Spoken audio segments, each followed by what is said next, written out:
आहा, इस हीटर की गर्माहट में कितना आनंद आ रहा है। सच में ये हीटर तो बड़े काम की चीज है, बिल्कुल ठंड का एहसास नहीं हो रहा।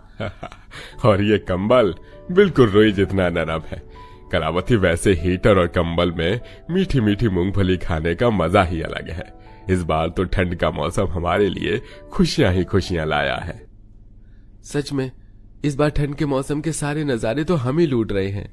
जहां सब लोग कंबल हीटर को लेके खुश थे, कविता जो कि उनकी बहू थी उदास होकर बोलती है, हमारे पास तो कंबल हीटर है, हम सब कितने खुश भी हैं, मगर सोचिए उन गरीबों का इस ठंड के मौसम में क्या हाल होगा जिनके पास ना ओढ़ने के लिए कंबल होगा ना हीटर। ठंड में ज्यादातर लोग तो रोड पर भी सोते हैं, उन्हें कितनी दिक्कत परेशानी होती होगी।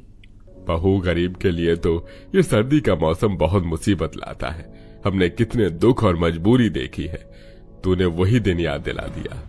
पुराने दिनों को सोचकर घर के सारे सदस्य की आंख में आंसू आ जाते हैं।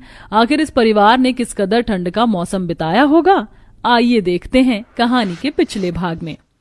एक छोटा सा टूटा फूटा घर, ठंड का मौसम अभी पूरी तरह शुरू नहीं हुआ। कलावती अपनी बहू कविता के पैर देखकर चिंता करते हुए कहती है, बहू तेरे पैर कितने सूज गए हैं, अभी तो ठंड पूरी तरह शुरू भी नहीं हुई है।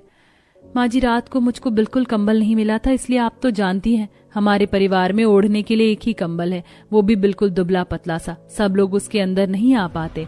अब हमें एक नया और थोड़ा बड़ा कंबल खरीद लेना चाहिए। तू बिल्कुल ठीक बोल रही है बहू, मैं आज ही राजेश से कहती हूँ, वो एक नया कंबल खरीद लाएगा। सुबह से रात हो जाती है, ससुर और बेटा खाना खा रहे होते हैं, तभी कलावती कंबल के लिए बातचीत करती है। बेटा, पड़ोस वाली बता रही थी कि न्यूज में दिखा रहे इस बार कड़ाके की ठंड पड़ने वाली है, घर के लिए एक नया कंबल खरीद लो। ये पुराना कंबल 10 साल से चल रहा है, अब तो ये ठंड भी नहीं रोक पाता, और एक और रजाई खरीदना तो हमारे बस से बाहर है, मगर कंबल तो खरीद सकते हैं, रजाई से थोड़ा तो सस्ता आता ही है।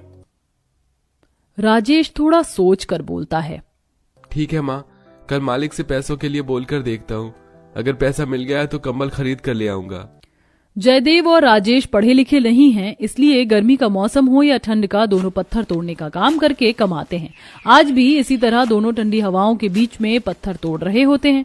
आसपास के लोगों के तन पर गर्म कपड़े होते हैं, लेकिन बेचारे बाप बेटे के ऊपर ठंड से बचने के लिए एक स्वेटर तक नहीं होता। कितनी ठंडी हवा चल रही है, हाथ बिल्कुल नहीं चल रहे। पिताजी, हम दोनों को किसी तरह से सारे पत्थर तोड़ने होंगे, शाम को सेठ से पैसे के लिए भी बात करनी है। दोनों को पत्थर तोड़ते हुए शाम हो जाती है। दोनों ठेकेदार के पास आकर पैसे मांगते हैं। ठेकेदार जी, हम दोनों को एडवांस में 2-3 हजार रुपए चाहिए, ठंड का मौसम शुरू हो गया है, कंबल लेना है। अभी पैसे नहीं है, बाद में आना। हाँ ठीक है, फिर आज की मजदूरी तो कम से कम दे दीजिए। कहा ना, आज नहीं दूंगा, अब दफा हो जाओ। जब देखो तब भूखे नंगे की तरह मांगने आ जाते हो, हमेशा गरीबी छाई होती है तुम लोगों पर। चलो निकलो यहाँ से। ठंड में कांपते हुए दोनों खाली हाथ घर लौटते हैं। चारों तरफ कोहरा छाया हुआ है। अमीर लोग मोटे मोटे स्वेटर पहनकर घूमने निकले हैं, कोई भुट्टे खा रहा होता है तो KFC जैसे रेस्टोरेंट में भी भीड़ लगी होती है। उनको देखकर राजेश दुखी स्वर में बोलता है, काश हमारे पास भी ऐसे गर्म कपड़े होते, ठंड में कम से कम चैन की सांस तो ले पाते। ये गरीबी वाली जिंदगी भी कोई जिंदगी है। कपकपाते हुए दोनों पिता और बेटे घर की ओर बढ़ते हैं। इधर नंद बबीता घर के अंदर बैठी है। घर के टूटे फूटे दीवारों से ठंडी हवा घर में घुस रही है।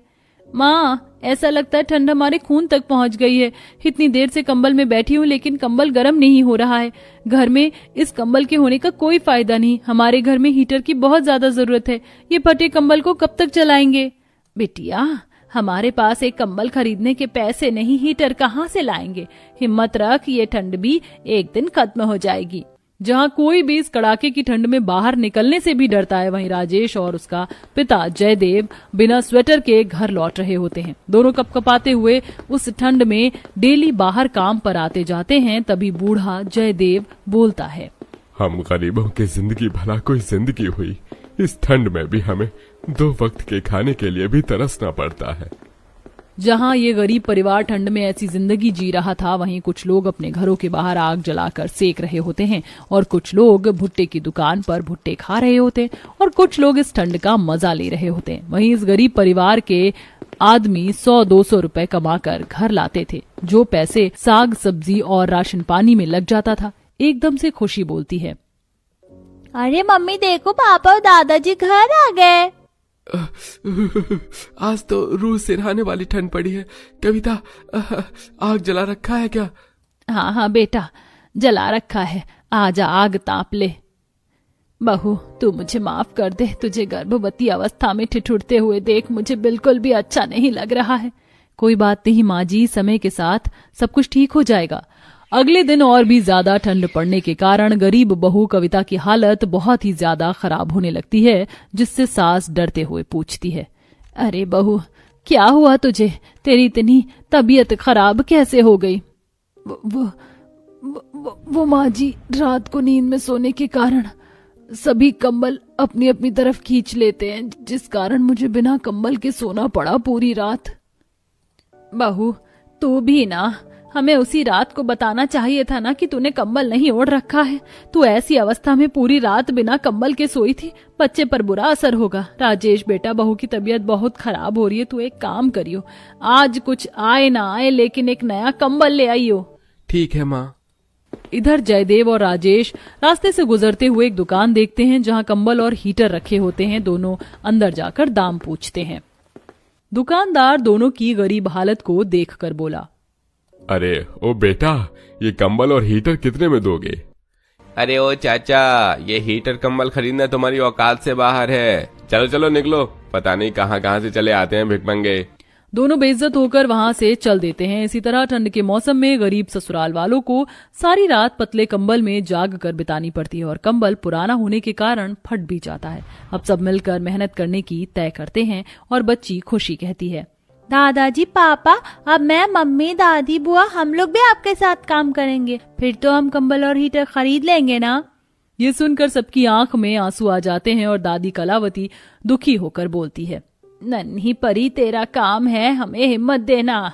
तुम बस पढ़ाई लिखाई करो, बाकी हम लोग हैं ना मेहनत करने के लिए। बहुत जल्द हम हीटर कंबल खरीद लेंगे।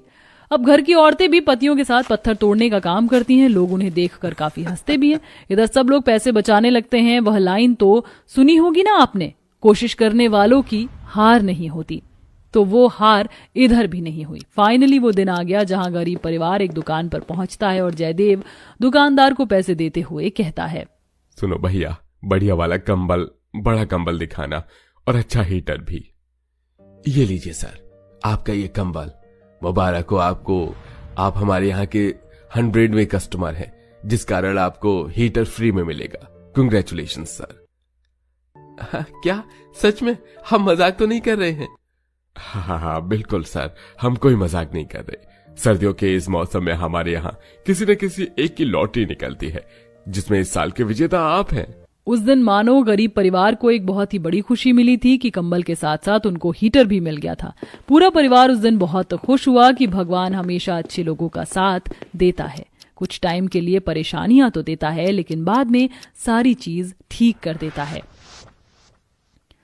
जयदेव की आंखें नम हो रही होती हैं कि तभी कविता बोलती है, पिताजी, आपने और माँ जी ने जो संघर्ष किया है वो हमारे लिए मिसाल है। कलावती मुस्कुराते हुए कहती है, अब देखो ठंड का यही मौसम हमें कितनी खुशी दे रहा है।